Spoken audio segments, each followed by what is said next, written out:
Hey everybody, this is Dan Deppen for plo8poker.com, and in this video I'm going to be playing some rush poker, but the purpose of the video is to talk about starting hand requirements and what positions we can play different hands and relative hand strengths and that sort of thing. I'm going to be assuming that most of the people watching this video are relatively new to PLO8, and so I'll be talking about some of the basics and how starting hand values differ from other big bet games like No Limit Hold'em and pot limit Omaha. Obviously, they're going to vary quite a bit from Hold'em. And as most people know, the hand values in PLO8 run very close together, much more so even than pot limit Omaha.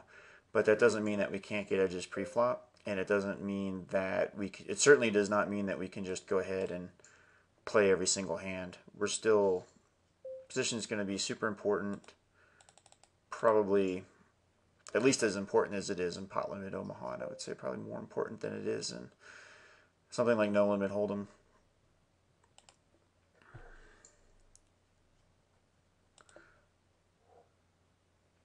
So main reason here behind playing rush poker is just so that we can see a lot of hands. So middle cards are always bad in this game, so we got a bunch of 8s and a 9, and also the fact that we're holding a pair, a small pair like that, really hurts our hand there, so that's going to be a quick muck. Ace deuce with a suit is obviously about as good as it gets, and we're definitely going to be playing that. A lot of times when I open from under the gun, I have a tendency to min raise, and I do that with most of my under the gun opening range. So I'll do that with my super strong hands as well as the weak ones. Although I definitely, while my under the gun range is going to be very, very tight, it's not going to be just restricted to the ace hands. That's what people expect me to have. So that actually makes it a little bit more difficult to play a hand like that, even though it's very, very strong. And later on, if it comes up, I'll get into some other hands that we might be able to mix in from early position. So from the blinds, we're always going to want to play very, very tight. In a hand like this, if we're any hands we are going to play from the blinds, we're going to make sure to have some ability to make the nuts, because usually when we're playing out of the blinds, we're obviously from the small blind, we're always going to be out of position, and a lot of times the pot's going to be multi-way, and so hands that make marginal lows or marginal 9 high flushes just don't have any value. And you don't want to be tempted by the fact that it's only potentially a very small amount of money to call, because the hand just isn't going to be playable and is going to tend to get you in a lot of trouble. So obviously this hand is very, very strong, but from the small blind being out of position the whole way, I don't really want to blow the pot out of position. I'd rather keep the pot small pre-flop and see what we can hit before I decide to inflate the pot. And here we do have a backdoor nut low draw with counterfeit protection, but we're still on the flop there. We're drawing to running low cards, which is not good for half the pot, so we would have definitely been folding to any bet there on the flop. And on the turn, we're just kind of hoping it checks around again so we can make our nut low.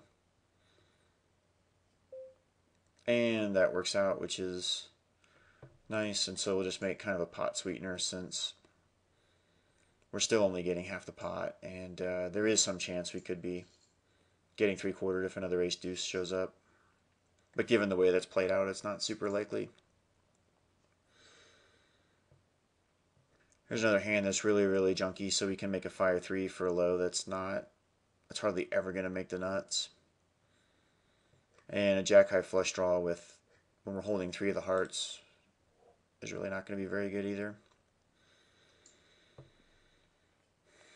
So here we're on the button now. I'm going to be playing a lot of buttons, probably up to 40% or so. And this ISO here is fairly, it's marginal to say the least. I'd say folding that on the button is definitely fine. But given that this is rush poker, the blinds are going to tend to be pretty tight. And so a lot of times we're going to be able to ISO heads up. And we hit a flop here that's really good with the board pairing. So I'm going to bet again, because I think a lot of times if he has a 5, we'll hear from him on the flop. A lot of his hand consists of flush draws. Of course, now at this point, we I'm going to fire one more because I think he would have stuck in his last bit there if he had something. Let me see if I can... Obviously a super premium hand here. Junkfisher is a really good reg. So we get the chance to 4-bet, and now we can just stick stacks in. Although that's really not a good flop for us. And I'm not going to be really happy if we get called.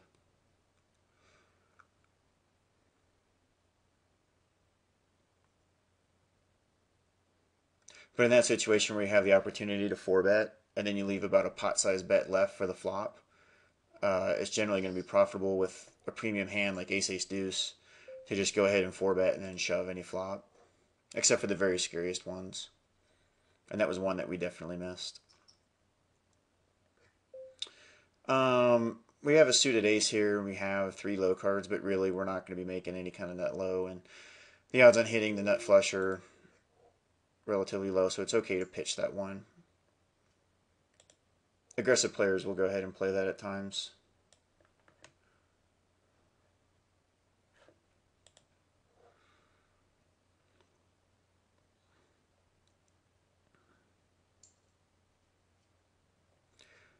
More junky cards here from the big blind.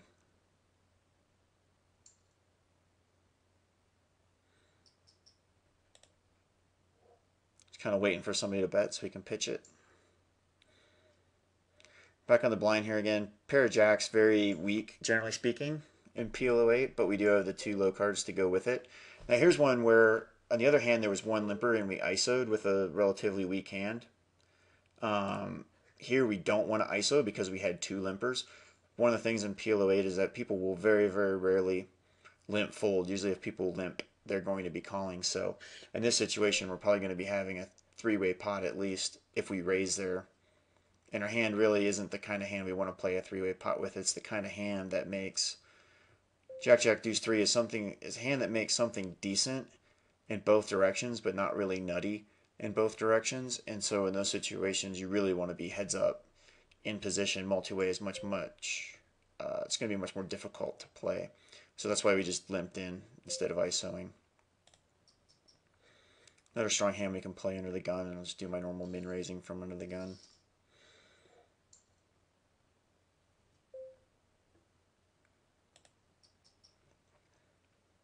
So ace-5, which is not really much of a low, but we do have a big pair in our hand, which is not real strong, but it's something we want to play.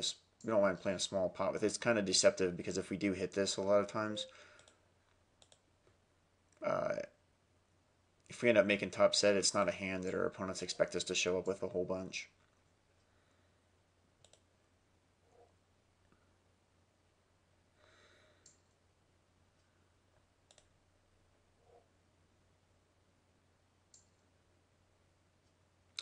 Alright, so I'm going to go ahead and wrap this video up here. I will have more on the way. In the meantime, go ahead and please visit www.plo8poker.com where I've got more videos posted on there and also some strategy articles, more information on PLO8. And that's where you can also buy my book, Pot Limit Omaha 8 Revealed. I have the expanded edition, which just came out, just coming out recently. And so please go ahead and check that out, and I will see you next time.